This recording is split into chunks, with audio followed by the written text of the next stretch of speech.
দুনিয়ার লোভ, দুনিয়ার নেশা বাড়ানোর প্রতিযোগিতা, আরো গাড়ি, আরো বাড়ি, আরো বিল্ডিং, আরো দালান, আরো জায়গা, আরো জমি, আরো ক্ষেত, আরো ফসল, আরো নেতাগিরি, আরো মাতব্বরি, আরো অহংকার, জি ফুত, এই নিয়ে বাড়াবাড়ি।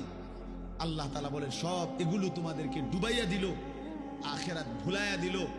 হাত্তা জুরতুমুল মাকাবির, এভাবেই একদিন কবরেই পৌঁছে গেলাম। একদিন তো কবরেই পৌঁছে গেলা। কাল্লা সাউফা তা'লামুন, আল্লাহ বলে সাবধান বান্দা, এই কবরে আসলেই তুমি জানতে পারবা তোমার নাফরমানির শাস্তি কি।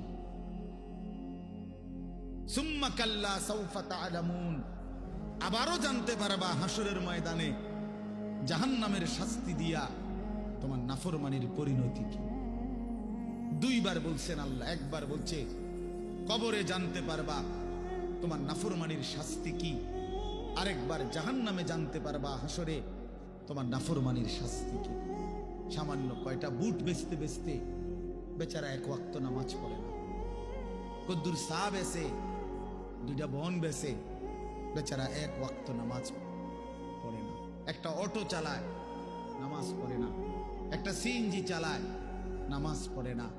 12,000 14,000 টাকার একটা বেতন, এই কদ্দুর চাকরি করে, এটুকুর জন্য একটা নামাজ, একটা সেজদা দেয় না আল্লাহকে। হায় রে নাফরমান, কি পাইয়া আল্লাহ রে ভুলে গেল। এই একটা বুটমুড়ির দোকান,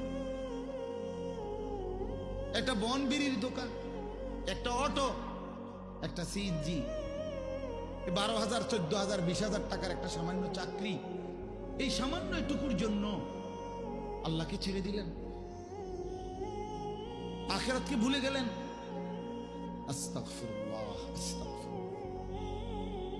প্রিয় ভাই আমার, ছেলেরা আমার, তোমাদেরকে বলি ভাইয়া, 12,000 টাকার একটা বড় মোবাইল অথবা 18,000 টাকা 20,000 টাকার একটা মোবাইল পাইয়া আল্লাহকে এভাবে ভুলে গেলা। নিজের চরিত্র, নিজের ইজ্জত, নিজের আত্মমর্যাদা, নিজের বংশের মর্যাদা, বাবা মায়ের সম্মান, ইসলামের সম্মান, আল্লাহর কথা, রসুলের কথা, কবর, মরণ, আখিরাত সব ভুলে গেলা ভাইয়া। এই মাত্র 20,000 টাকার কাছে এভাবে হেরে গেলা, এভাবে চরিত্রহীন হয়ে গেলা। সারা দিন নাই, রাত নাই। আমাদের ছেলেগুলোর দিকে তাকাইলে মায়া হয়। সারাটা দিন হাঁটে, বসে, চলে, ফিরে, শুধু মোবাইল, শুধু মোবাইল, শুধু মোবাইল, শুধু রাতকে রাত, সারা রাত। ওই দেখেন ওই অপদার্থ কি করে, দেখছেন? দেখছেন ভাই, কি পরিমাণ অপদার্থ, দেখেন কি পরিমাণ বেহায়া। চিন্তা করছেন? হ্যাঁ, এটাই জীবন। কিসের ইসলাম? কে বলে, কি বলে? আমার মোবাইল, আমি আছি, আমার মোবাইল আছে, এমবি আছে, চার্জ আছে, খালাস। আর কি বলে? এই অসভ্যতার শেষ কোথায়? এই নোংরামির শেষ কোথায় বলেন? আমাদের এই প্রজন্ম গিয়ে থামবে কোথায়? 12 বছর 14 বছরের ছেলে যদি দিন রাত এভাবে মোবাইল ব্যবহার করে, তার ভবিষ্যৎ কি? তার আগামীর সম্ভাবনা কি? আগামীর পরিণতি কি বাপ? আপনারা যারা বাবারা এই যে সন্তানগুলো রেখে যাচ্ছেন, এদের ভবিষ্যৎ কি? যে একটা ওয়াক্ত নামাজ পড়ে না, যে আল্লাহর কোরআন পড়ে না।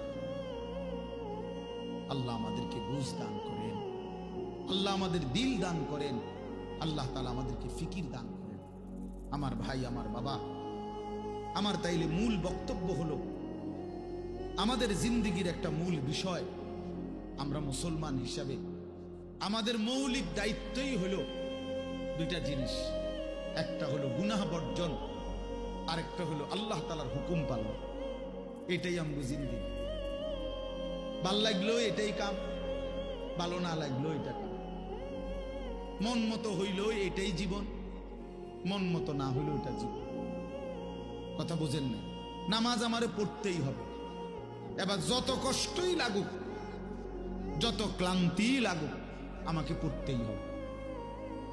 সুদ, ঘুষ, মিথ্যা, হারাম রোজগার আমার ছাড়তেই হবে। এবার আমার সামনে বাকি সবাই লক্ষ কোটি টাকার, মিলিয়ন মিলিয়ন টাকার মালিক হয়ে যাক, কিন্তু আমার যেহেতু অনুমতি নাই, আমি এটা যাওয়া যাবে না। এটাই মুসলমান, এটাই জীবন, এটাই তাকওয়া। আল্লাহ তাআলা আমাদের কাছে এটাই চায়, বান্দা গুনাহ বর্জন করো, আমার হুকুম পালন করো, বিনিময়ে আমি আল্লাহর কাছ থেকে অনন্তকালের জান্নাত বুঝে নাও। এটাকেই বলে তাকওয়া। এই ব্যক্তিকেই বলে মুত্তাকি, যে নিজেকে গুনাহ থেকে বিরত রাখে, আল্লাহ তাআলার হুকুমের মধ্যে ব্যস্ত রাখে, আল্লাহর হুকুম পালনে ব্যস্ত, যত কষ্টই হোক। আপনাদেরকে আমি একটা কথা বুঝাই। মনে করেন আমি প্রতিদিন রাতের 3:30, 3টা, 4টা সচরাচর এই টাইমে বাসায় ফিরি। তো ফিরা ফজরের নামাজ হলো 5:40 জামাত, তাহলে আমার হাতে তখন আর সময় আছে 1 ঘন্টা, 1.5 ঘন্টা, সোয়া ঘন্টা এরকম। এখন এই পুরা টাইম আমি বসে থাকাও আমার জন্য কষ্টকর, কারণ আমি এই 11টা বা 12টার দিকে ঘুম থেকে উঠে যে দৌড়াদৌড়ি শুরু করি, হুলস্থুল ব্যস্ততা, এ রাত 2টা বাজলে 3টা বাজলে আমার শরীরে আর বল থাকে না, আমি প্রচন্ড ক্লান্ত হয়ে যাই। সারা দিনের মাহফিল ছাড়াও আরো বহু কাজের সাথে কম বেশি আমার সম্পৃক্ততা আছে, অসংখ্য দিনই কাজের সাথে ব্যস্ততা আছে। তো এখন 3:30, 3টা, 4টার দিকে যাই আমি বাসায়, গিয়া যখন ঘুমাই তো আর 1 ঘন্টা বাকি ফজরের জামাত, 1.5 ঘন্টা বাকি। আমার জন্য ভীষণ কষ্ট হয় এই সময় আবার উঠা ফজরের জামাত ধরা। আমি আমার ঘুমের চারদিকে 3টা অ্যালার্মওয়ালা, একটা অ্যালার্মওয়ালা ঘড়ি, 2টা মোবাইল, একটা চায়না মোবাইল, পিছনে পুরাটাই স্পিকারওয়ালা, অনেক আওয়াজ হয়, ভীষণ আওয়াজ এটা। এইটা একটা, এই মোবাইল একটা, আবার একটা অ্যালার্ম ঘড়ি, 3টা একসাথে। একটা টি টেবিলের উপরে, একটা আমার কাপড় চোপড় রাখি, আমার একটা ছোট্ট আলমারি আছে, এটার উপরে একটা আমার মাথার কাছে, অর্থাৎ একটু দূরে রাখি এই জন্য যে অনেক সময় হয় কাছেরটা অ্যালার্ম বাজতে বন্ধ করে দিচ্ছি ঘুমের তারে না, তো এইটা তো বাজে, ওইটা তো বাজে। তার মানে 3টা একসাথে যখন বাজা শুরু করে, শেষ পর্যন্ত আমাকে উঠতেই হয়, কারণ প্রচন্ড ঘুম রাইখাও আমি তখন উঠা জামাতে শামিল হওয়ার চেষ্টা করি। কেন? আমি এটা বিশ্বাস করি, মরিবাসী আমার তো নামাজ পড়তেই হবে। কথা বুঝছেন কি না আমার? তাহলে এটা যদি কারো সিদ্ধান্ত হয়, ভাই আমাকে এটা পড়তেই হবে, আমাকে এটা করতেই হবে, আমার এটা লাগবেই, এই ছাড়া আমার কোনো উপায় নাই। তো এই ছাড়া যেহেতু আমার কোনো উপায় নাই, অতএব এটাই আমার জিন্দিগি, এটাই আমার জীবন, এটাই আমার জীবন। এই পৃথিবীর সব মানুষ, পৃথিবীর সব সুন্দরী দেখুক, আমার জন্য যেহেতু অনুমতি নাই, আমি শুধু আমার বিবিকেই দেখি। কথার কথা, আমার যেটা অনুমতি আছে আমি তাকেই দেখতে হবে। এই পৃথিবীর কোটি কোটি মানুষ হারাম রোজগার করুক, কিন্তু আমি বিশ্বাস করি আমার আখেরাত আছে, আমার আল্লাহর সামনে হিসাব দিতে হবে। অতএব আমরা এই মাদ্রাসায় পড়ুয়ারা, কত কত মসজিদের ইমাম, আমাদের 10,000, 8,000 টাকা বেতন, 12,000 টাকা বেতন, অথচ বিবি অসুস্থ, একটা অপারেশন করতে গেলে বলে 50,000, 60,000, 1 লাখ টাকা।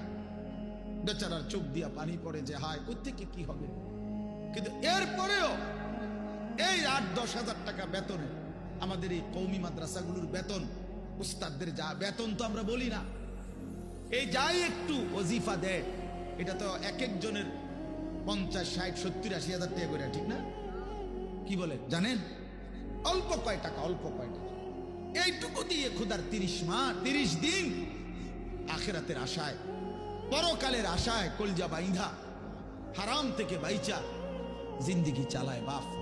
কারণ মুমিন বিশ্বাস করে এটাই আমার শেষ না, ইমানদার বিশ্বাস করে মুত্তাকি বিশ্বাস করে এখানে আমার শেষ না, ऐसे रहे या वैसे रहे वहां देखना फिर कैसे रहे।